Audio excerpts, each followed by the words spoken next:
Bonjour à tous, c'est Samael Morgan et on se retrouve dans un nouveau format de vidéo un peu différent, oui je le conçois, il y aura peut-être du montage incroyable où je vais vous présenter comment j'ai commencé à écrire mon histoire Vicré. Donc les origines et comment j'en suis arrivé à là, en gros. Alors, tout d'abord, comment j'ai commencé? Tout a commencé un soir dans un pouf. Ouais, c'est un super début. Je discutais donc avec mon coloc de tout et de rien, et à ce moment-là on se faisait en fait chier terriblement, car cela faisait plusieurs semaines qu'Internet était en PLS, on ne pouvait pas y accéder car notre box prenait ses semaines de congé ou avait la flemme de faire son taf. Donc en cette soirée d'octobre 2018, je crois que c'est octobre, ou alors peut-être c'était novembre ou septembre. On s'occupait comme on pouvait. Mon coloc, qui est accessoirement mon meilleur ami et le premier pseudo de cette chaîne, joue de la musique. Il fait de la guitare, un peu de piano, et en plus de composer depuis quelques temps, allez vous abonner à son Insta et au mien en passage. On discutait, et il me dit alors, si tu te fais chier, crée un truc. Derrière rien d'autre à faire, j'ai donc commencé à écrire un chapitre avec comme idée de faire une sorte d'enquête policière. On a gardé l'idée, mais la forme est totalement partie en couille. Donc je commence à écrire et je me pose des questions que je me posais en tant que lecteur. C'est quoi le prénom du perso? Est-il marié? Où il se trouve? À quoi ressemble ce lieu? Et tout ce genre de questions. Vous voyez, c'est des questions de base. Mais me poser ces questions a été le point de non-retour. Mon esprit a commencé à bouillonner. Je me suis dit, il faut que ça parte en couille un moment avec ce genre de début. Sinon, je vais me faire chier. Et qui peut arranger ça? L'auteur. Et l'auteur, c'est moi.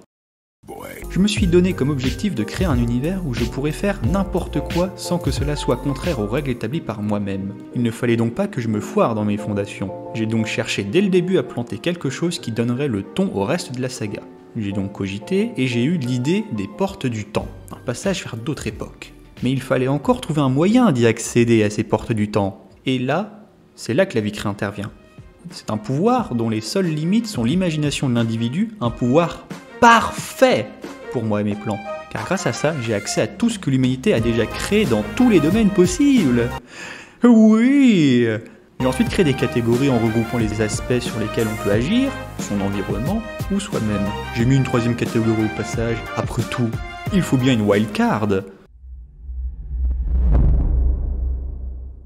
Ça y est, les fondations étaient posées. Il ne manquait plus qu'à poser le décor.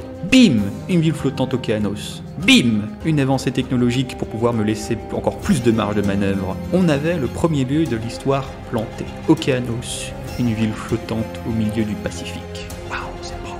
Ensuite, comment je mets la Vicré dans l'histoire? Est-ce que je fais genre que tout le monde peut l'utiliser et que c'est quelque chose de la vie courante? Ou alors un truc secret qu'on cache aux yeux de tous? J'aime bien les secrets et les théories du complot, j'ai donc choisi la seconde option. Et l'organisation?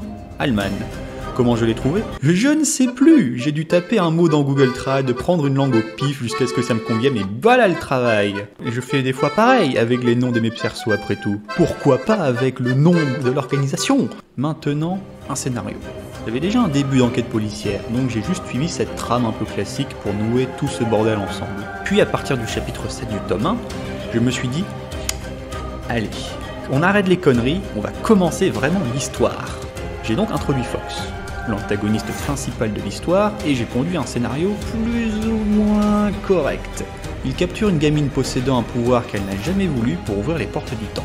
Comment il les fait apparaître? Avec un autre prisonnier qui était, comme par hasard, dans la même prison que la gamine. Ne me demandez pas comment une gamine est venue en prison. Juste attendez de lire le bouquin.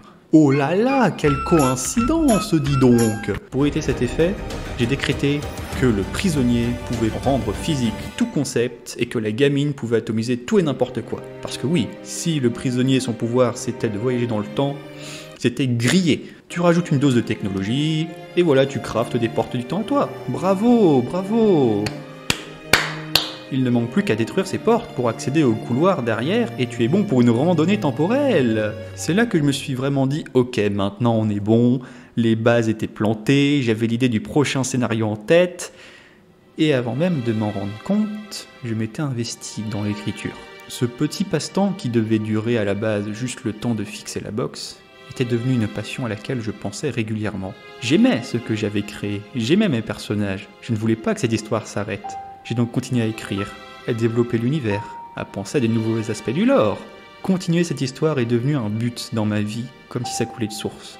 Sans cette coupure et sans cette discussion, je n'aurais peut-être jamais trouvé quelque chose que j'aime vraiment. Passer de l'autre côté de la plume, du lecteur à l'auteur, a été pour moi le déclic créatif.